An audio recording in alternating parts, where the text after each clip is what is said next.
Merci Seigneur Jésus pour cette grâce particulière que tu nous fais en ce jour précieux de nous retrouver dans ta sainte présence pour un moment de communion avec toi. Nous te bénissons pour ce jour du mercredi 14. Que ton nom soit célébré, que ton nom soit glorifié. Seigneur, nous avons besoin de la présence de ton esprit afin de piloter toutes choses, de conduire ce moment de prière, ce moment de méditation, ce moment d'échange, ce moment de communion, ce moment pendant lequel nous saisissons notre nourriture spirituelle du jour. Seigneur, nous avons besoin de ton esprit. La Bible dit dans 1 Corinthiens 2 au verset 11, « Lequel des hommes connaît les choses des hommes si ce n'est par l'esprit des hommes? De même, personne ne peut connaître les choses de Dieu si ce n'est par l'esprit de Dieu. » Voilà pourquoi nous avons besoin que ton esprit vienne conduire entièrement ce moment de communion, ce moment de méditation. Saint-Esprit, nous avons besoin de toi. Viens et fais de ce moment un moment enrichissant, un moment édifiant, un moment bénissant, un moment fructueux pour chacun de nous. Je te confie chacun des cœurs qui sont connectés à ce moment de méditation. Je te confie nos vies respectives et je te prie, Saint-Esprit, de transférer dans le cœur de chacun et dans la vie de chacun ce que le Seigneur Jésus a prévu pour chacun en ce jour. Les bénédictions, les grâces qui ont été prévues pour être relâchées dans nos vies, à commencer par nos cœurs, que ces choses, Seigneur, rejoignent chacun de nous en ce temps de méditation. Seigneur, nous croyons en toi en tant qu'un Dieu de puissance, en tant qu'un Dieu de témoignage, en tant qu'un Dieu de miracle. Seigneur, nous croyons en toi, nous avons cette foi et nous gardons la foi que les choses meilleures qui arriveront dans notre vie nous viendront du ciel.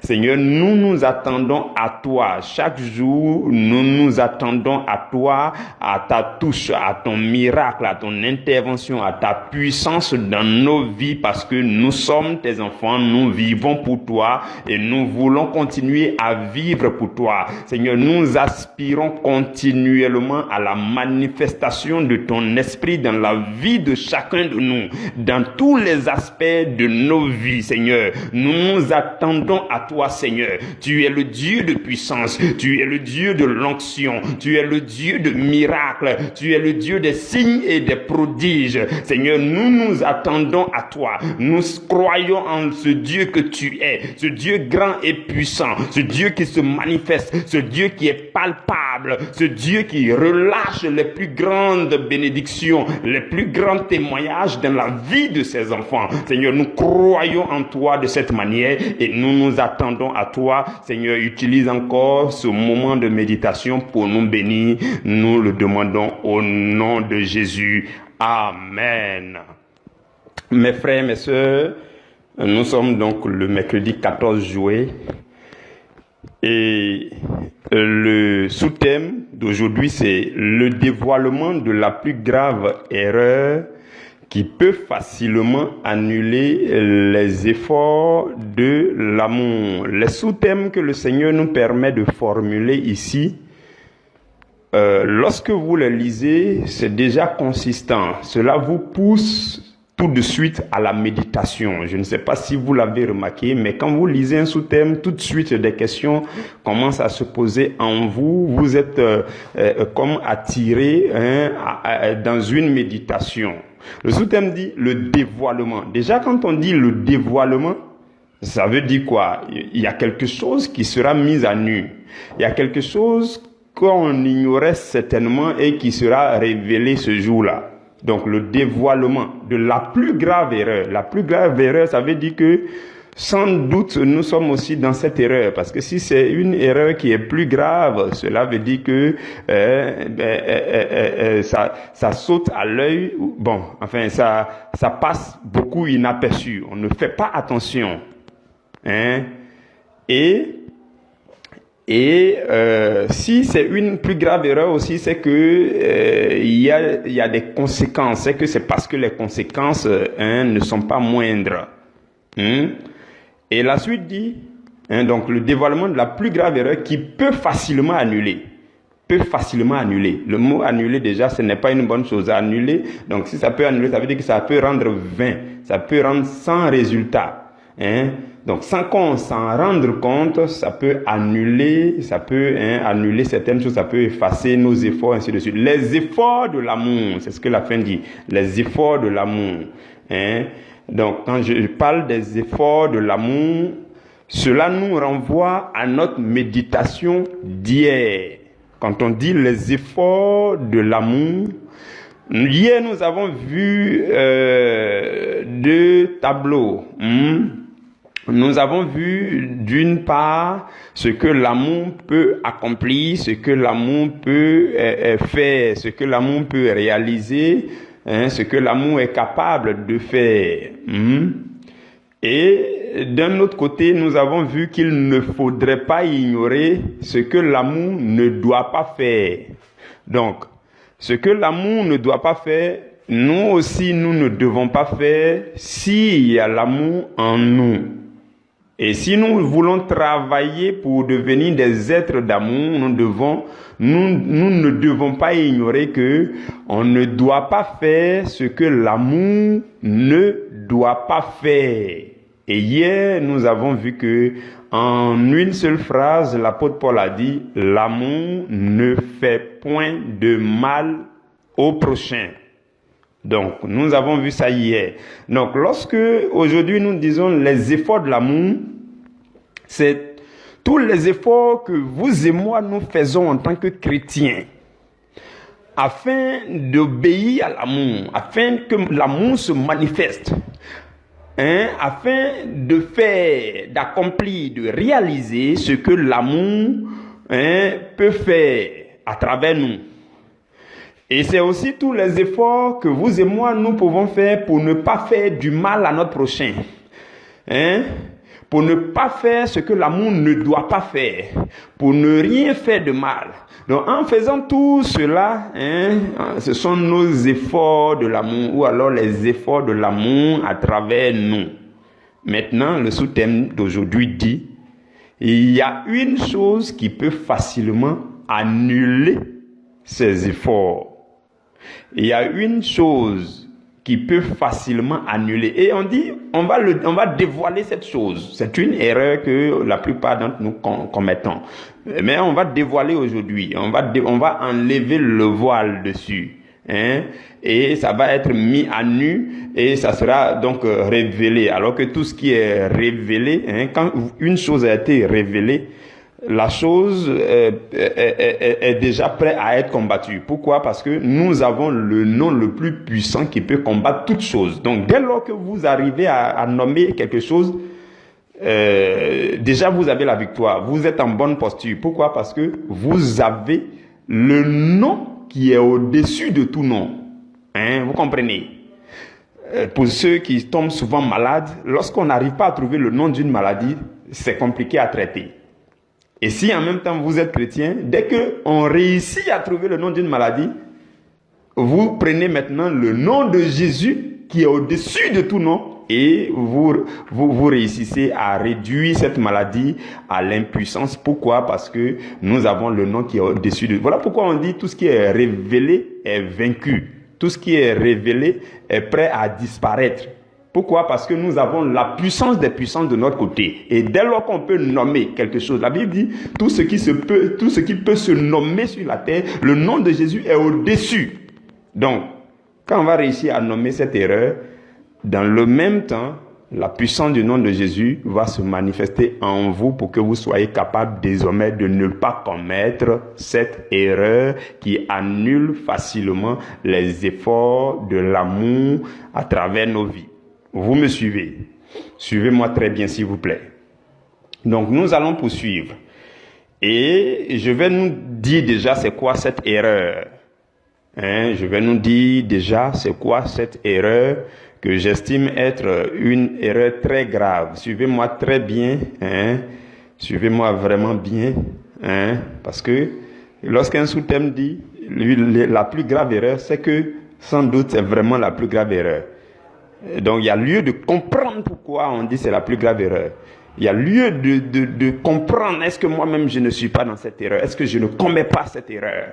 Il y a des sous-thèmes, comme vous entendez, tout de suite, en écoutant le message, faites prêter grandement attention pour dire, mais tiens, pourquoi est-ce qu'ils ont dit la plus grave erreur?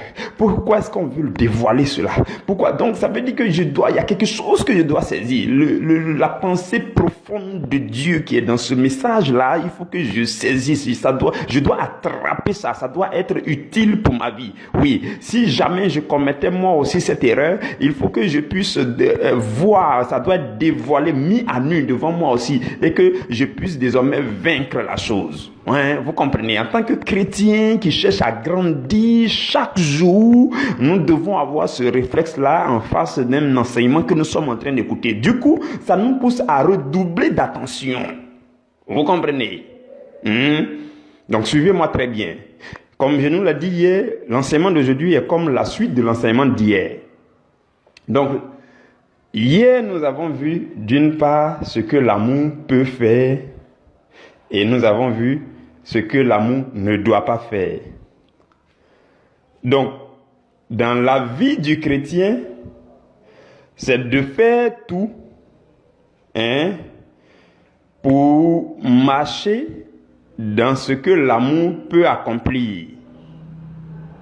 Et de faire tout aussi pour éviter de marcher dans ce que l'amour ne doit pas faire. Vous me suivez? Suivez très calmement avec moi, s'il vous plaît. Donc, le chrétien, d'un côté, il obéit à l'amour pour que l'amour s'accomplisse, l'amour fasse ce que l'amour doit faire. Et de l'autre côté, il fait tout pour ne pas faire ce que l'amour ne doit pas faire. Maintenant, l'erreur, c'est le fait de faire ce que l'amour peut faire et de faire en même temps ce que l'amour ne doit pas faire. J'espère que vous me suivez. Est-ce que vous avez compris? Nous sommes nombreux à commettre cette erreur. D'un côté, on fait ce que l'amour peut faire. Les bonnes choses que l'amour peut accomplir, que l'amour peut réaliser. Mais dans le même temps, on a une autre facette qui fait aussi ce que l'amour ne doit pas faire. Et quand on met les deux ensemble, ça annule le résultat. Suivez-moi très bien. Vous allez reconnaître ce que nous sommes en train de dire là dans votre propre vie. Pendant que je fais l'effort, je fais les choses bonnes selon l'amour devant peut-être une catégorie de personnes, dans le même temps devant une autre catégorie de personnes, je viole la loi de l'amour. Et quand on met les deux ensemble, le résultat s'efface. La conséquence, c'est que c'est zéro à la base. C'est fini. J'ai tout annulé, j'ai tout gâté. Lisons dans Matthieu 5, verset 47. C'est un verset illustratif pour nous. Jésus dit, « Et si vous saluez seulement vos frères, que faites-vous d'extraordinaire? Les païens aussi n'agissent-ils pas de même ?» Parole du Seigneur, nous rendons grâce à Dieu. J'ai pris ce verset, pourquoi? Pour nous faire remarquer quelque chose. Le mot « seulement », j'ai pris la version Louis II. Jésus dit, si vous saluez seulement, le mot « seulement » là, c'est ça qui m'intéresse. Cela veut dire que si nous saluons seulement une catégorie de personnes, nous faisons bien parce que l'amour veut qu'on puisse saluer les frères et sœurs, vivre avec les frères et sœurs, échanger, avoir une bonne vie avec les frères et sœurs, l'harmonie, la synergie avec les frères et sœurs. Mais si nous saluons seulement une catégorie de personnes, seulement ceux qui nous sont proches, seulement nos frères et sœurs, et que nous ne saluons pas Vous voyez, non. Donc, ce que l'amour peut faire et ce que l'amour ne doit pas faire. L'amour ne doit pas ne pas saluer les autres. L'amour doit saluer. Ça, c'est une chose. Mais on ne doit pas oublier aussi que l'amour doit saluer tout le monde. Donc, pendant que tu salues une catégorie de personnes, si tu ne salues pas, si tu refuses de saluer une autre catégorie de personnes, ça peut être compliqué. Les deux mis ensemble, ça peut annuler tes efforts de l'amour. Vous comprenez? Vous me suivez très bien. Voilà pourquoi Jésus a pris le soin et dit, si vous saluez seulement vos frères, que faites-vous d'extraordinaire? Saluer vos frères, c'est une bonne chose, mais l'amour aurait voulu qu'on aille plus loin pour saluer quiconque Dieu envoie dans notre environnement de vie, pour avoir la même qualité de vie avec toutes ces personnes. Donc, si nous saluons seulement nos frères et que nous ne saluons pas d'autres personnes qui ne sont pas nos frères, on ne fait rien d'extraordinaire. Quand il dit que faites-vous d'extraordinaire, ça veut dire quelle récompense vous allez avoir, quel résultat positif vous allez obtenir. Il n'aura rien. Tout va s'annuler, tout va s'effacer. Parce que vous faites d'un côté ce que l'amour peut faire et vous faites aussi ce que l'amour ne doit pas faire. L'amour ne doit pas refuser de saluer une autre catégorie de personnes qui est à côté de nous. Mais je salue une catégorie de personnes à côté de moi, ce qui est déjà bien, et l'autre catégorie qui est juste à côté de moi, je ne leur parle pas, je ne les salue pas, je ne les fréquente pas, je ne les assiste pas, je ne leur apporte pas mon aide, je ne leur rends pas service. Donc, en le faisant d'un côté et de l'autre, quand on met ensemble, les choses s'annulent. Je ne sais pas si vous me suivez, suivez-moi vraiment bien. Je vais aller de plus en plus, dans la pratique. Vous me suivez. Donc, qu'est-ce que je veux dire? L'erreur qui est tellement grave que nous commettons sans nous en rendre compte trop souvent, c'est de faire d'un côté ce que l'amour peut faire, ce qu'il est convenable de faire selon l'amour. Et dans le même temps, dans notre même vie, quelque part dans notre même vie, on commet des choses que l'amour ne doit pas faire. Dès que tu le fais, ça va venir annuler l'effet positif de ta bonne œuvre que tu avais faite de l'autre côté. Ouvrons les yeux et comprenons ces petites choses-là. Ce sont des principes spirituels. Et quand tu vis comme ça, dans cette erreur, tu as l'impression que quand tu avances de 2 pas, tu recules de 2 pas aussi. Parce que ce que l'amour peut faire, les bonnes œuvres que l'amour peut faire et que tu fais, ça te fait avancer de 2 pas. Mais dans le même temps, tu fais ce que l'amour ne doit pas faire. Tu violes l'amour, tu violes les interdits de l'amour et tu recules de 2 pas. Donc au finish, tu as l'impression d'être au même point ou bien tu as l'impression de tourner en rond. Est-ce que quelqu'un me comprend ce matin? J'espère que vous me suivez vraiment bien. De là où chacun se trouve, j'espère que vous me suivez. Pour que chacun de nous comprenne pourquoi souvent on n'avance pas. Devant un certain nombre de personnes, on a une image de quelqu'un qui fait bien, qui a l'amour en lui, qui vit selon l'amour, qui donne l'amour, ainsi de suite. Et dans une autre facette de notre vie, on nous connaît comme quelqu'un qui viole la loi de l'amour. Donc, de l'autre côté, le résultat peut nous faire avancer, ou alors le résultat veut nous faire avancer, mais d'un autre côté, puisqu'on viole la loi de l'amour, les résultats négatifs là veulent aussi nous faire reculer. Donc quand on avance de 2 pas, on recule de 1 pas. On avance de 3 pas, on recule de 4 pas. Et on est toujours dans la même position. Vous comprenez? C'est une erreur grave. Je vais mieux vous expliquer encore. Suivez très bien s'il vous plaît. Quand vous lisez Corinthiens chapitre 13, du verset 4 au verset 7, c'est un texte magnifique qu'on va régulièrement revenir dessus durant ce mois d'enseignement. Donc, dans ce passage, la Bible cite des choses que l'amour doit faire, que l'amour peut accomplir. Mais la Bible cite aussi les choses que l'amour ne doit pas faire. Donc, par exemple, on dit l'amour est patient. Ça veut dire quand vous avez l'amour en vous, vous êtes patient. C'est déjà bon d'être patient. Et beaucoup d'entre nous, nous sommes patients à certains égards, en certains endroits. Et la Bible dit encore, l'amour est plein de bonté. C'est une très bonne chose. Donc, on est plein de bonté, on est bon envers les frères. C'est très bon. Ça, c'est ce que l'amour doit faire. Et il est écrit encore dans ce même lot de versets-là que l'amour se réjouit de la vérité. Ça veut dire que quand la vérité est proclamée, la vérité la plus profonde, c'est Jésus-Christ quand il est prêché, quand il se révèle dans les enseignements, dans les méditations. Et on se réjouit de la vérité. L'amour se réjouit de la vérité. Nous le faisons. C'est très bien. L'amour excuse tout. Souvent, on nous fait du mal, on excuse facilement. Ça aussi, c'est très bien. L'amour croit tout. Souvent, on nous dit, les gens nous parlent et on joue, on croit. On croit facilement. On croit sur parole. C'est bien, c'est déjà bon. Ça veut dire que je crois en toi. Je crois que vraiment quelque chose de positif m'attend par rapport à ce que tu m'as dit. Peu importe ce qui arrive, je te crois. L'amour espère tout. Tout ça, c'est bon. L'amour supporte tout. Tout ça, c'est bon. C'est ce que l'amour peut faire. Vous me suivez?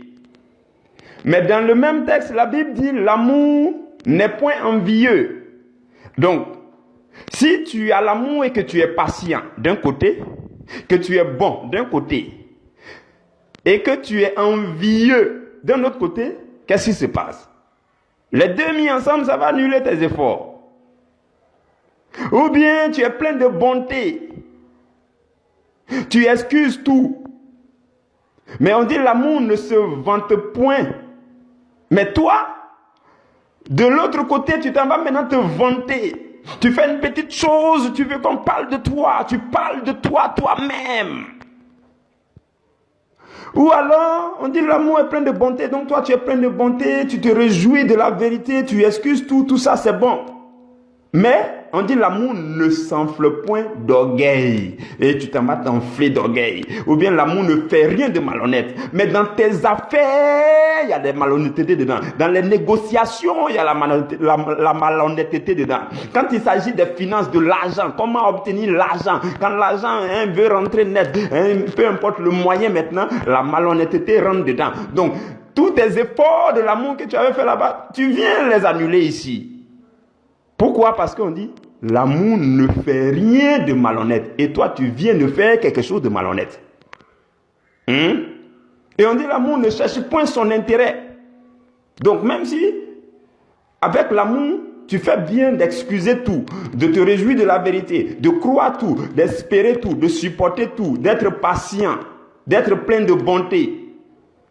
Et maintenant, derrière ça, tu t'en vas et puis tu ne cherches que ton propre intérêt. Donc tu viens de violer une loi de l'amour. Parce que on dit tu dois être rempli de bienveillance. Mais si c'est toi seul tes intérêts qui t'intéressent, tu viens de violer. Donc l'amour ne cherche point son intérêt là, tu viens de violer. L'amour ne s'irrite point.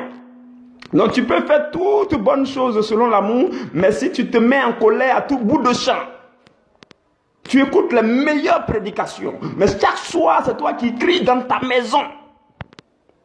Tu es fâché.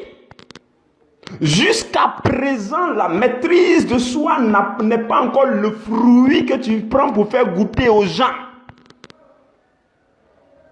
Et quand ça arrive ainsi, tu annules les bonnes choses que tu avais faites. Vous comprenez? Comprenez cela très bien, s'il vous plaît. Et on dit, l'amour ne soupçonne point le mal. Mais à chaque fois, tu te demandes, est-ce que c'est pas lui? Non, c'est lui. Non, mais c'est toi qui as fait. Tu voulais me faire ceci, tu voulais me dire cela. Mais pourquoi? Quelles sont tes preuves? Tant que vous n'avez pas les preuves d'accuser quelqu'un ou alors de vous prononcer sur quelque chose, on ne le dit pas. Ça, c'est l'amour. Vous comprenez? Donc, je vous laisse poursuivre la méditation. C'est que si nous faisons de bonnes choses selon l'amour, c'est très bien. Mais veillons à ne pas faire ce qui ne doit pas être fait selon l'amour. Et si nous faisons ce qui est bien selon l'amour et que dans le même temps nous faisons ce qui n'est pas bien selon l'amour, les deux mis ensemble, le résultat devient nul. L'effet devient nul. Vous risquez de ne ni avancer et de ne ni reculer et de vous retrouver dans la même position. Donc, frères et sœurs, la sagesse aurait voulu, la sagesse là, c'est non seulement le savoir-faire, mais c'est aussi le savoir ne pas faire. Voilà, savoir-faire, ne pas faire. C'est ça la sagesse. Ce n'est pas seulement le savoir-faire. Vous pouvez être plongé dans le savoir-faire, mais n'oubliez pas que comment ne pas faire là. Ça aussi, c'est la sagesse. Et l'amour dont nous parlons durant ce mois veut que tu fasses ce qui est bien selon lui. Mais que tu fasses attention de ne pas violer aussi les lois de l'amour, de ne pas faire ce qui n'est pas bon selon l'amour. Et parce que si tu fais les deux ensemble, tu commets la plus grave erreur et cette erreur vient et très facilement ça annule vos efforts d'amour. Je vous donne rapidement une petite anecdote s'il vous plaît. Je vous donne une petite anecdote. J'avais pris une petite retraite de 10 jours et j'avais entrepris de prier pour certains serviteurs de Dieu, notamment ceux qui étaient un peu proches de moi, tout ça, ceux que je connaissais, certains bergers, des hommes de Dieu, et je priais pour chacun, je prenais leur nom. Et quand j'ai commencé à prier, à un moment donné, le Seigneur m'a dit d'arrêter de prier. Je me suis arrêté. Le Seigneur m'a dit, tu pries pour eux, c'est une bonne chose. Mais cette prière, il y a quelque chose qui peut l'annuler. J'ai dit, comment ça, Seigneur? Il dit, si tu pries pour eux, alors sache aussi que tu es en train de décider de ne jamais les haïr, de ne jamais rien dire de mal à leur sujet. Sinon, le jour où tu le feras, toute ta prière s'annule.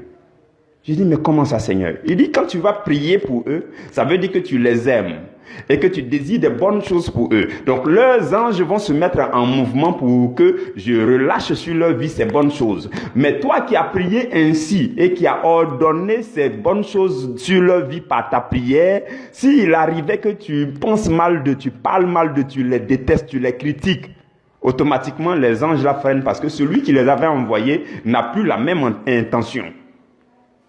Vous avez compris? Et j'ai beaucoup réfléchi à nouveau avant de prier à nouveau. Et j'ai dit, Seigneur, je veux prier, je veux les aimer continuellement. Donc, frères et sœurs, le fait de prier pour vos frères et sœurs, c'est bien. Le fait de prier pour quelqu'un, c'est bien. Mais si vous ne l'aimez pas par la suite, vous annulez les effets de votre prière. Oui, parce que je ne comprends pas pourquoi vous priez pour lui si vous ne l'aimez pas. Prier pour quelqu'un, ça veut dire, Seigneur, je l'aime et je te demande de le bénir. Alors envoie un ange pour le bénir de telle manière ou de telle autre manière. Maintenant, si le lendemain, tu te retrouves à critiquer la personne, à médire, à critiquer la personne et à accuser la personne, l'ange qu'on avait envoyé hier va s'arrêter. Ou alors, il y a un démon qui va le bloquer là-bas au niveau du deuxième ciel pour dire donc tu ne passeras pas parce que celui qui t'a envoyé hier là, lui-même, il est de notre côté maintenant. On est en train d'accuser celui qui devait bénéficier là. Vous comprenez? Ce sont des principes spirituels. Tu fais une chose bonne et il y a une autre chose que si tu fais après, ça vient annuler ce que tu avais fait. Donc, la constance dans l'amour, c'est ce que le Seigneur nous demande aujourd'hui. Être vraiment constant, demeurer dans la même position, dans la même mentalité, dans le même élan. Oui, je l'aime, donc je prie pour lui et je l'aimerai toujours parce que je veux son bien tout le temps de notre vie sur la terre. Parce que si vous faites bien et qu'après vous faites mal aussi, les deux résultats s'annulent. On est tous allés à l'école, on sait que quand même si tu as eu des bonnes notes, que le professeur te fait moins, ça peut, les deux mis ensemble, ça s'annule. On connaît l'histoire des QCM, question à choix multiple, où tu as trouvé 1, on te fait plus 1. Tu n'as pas trouvé l'autre, on te fait moins 1. Quand on met ensemble, ça fait quoi? 0. Voilà pourquoi on dit les efforts de l'amour peuvent être annulés par cette grave erreur qui consiste à faire en même temps ce qui est bon selon l'amour et à faire aussi ce qui n'est pas bon selon l'amour. Voici cette grave erreur, et cette grave erreur a des conséquences graves. Cela peut faire que tu n'avances pas, tu ne recules pas, tu tournes en rond. Les efforts de ton amour là se trouvent à être effacés, annulés, sans effet. C'est de ça que nous parlons aujourd'hui. J'espère que nous avons compris. Je prie que le Saint-Esprit vous conduise dans la pleine vérité au sujet de ce temps de méditation. Que Dieu vous bénisse, que Dieu bénisse chacun de vous. Nous allons nous retrouver demain et le sous-thème c'est comment reconnaître et éviter le terrain glissant de la perversité pour sauver notre amour. Le sous-thème de demain sera très intéressant. Comment reconnaître et éviter le terrain glissant de la perversité pour sauver notre amour. Demain, on va parler à plusieurs personnes. Rendez-vous demain à la première heure. Que Dieu vous bénisse. Merci Saint-Esprit pour ta présence en ce moment. Gloire à toi qui a rendu ce moment possible. Merci encore pour ta grande fidélité. Nous nous attendons à toi. Nous voulons demeurer en toi. Nous voulons encore ta voix pour nos moments personnels de méditation et aussi pour nos moments collectifs de méditation. Demeure constamment avec nous et accomplis dans nos vies la volonté parfaite de notre Dieu. Nous te le demandons au nom de Jésus et pour la gloire du Dieu créateur. Amen.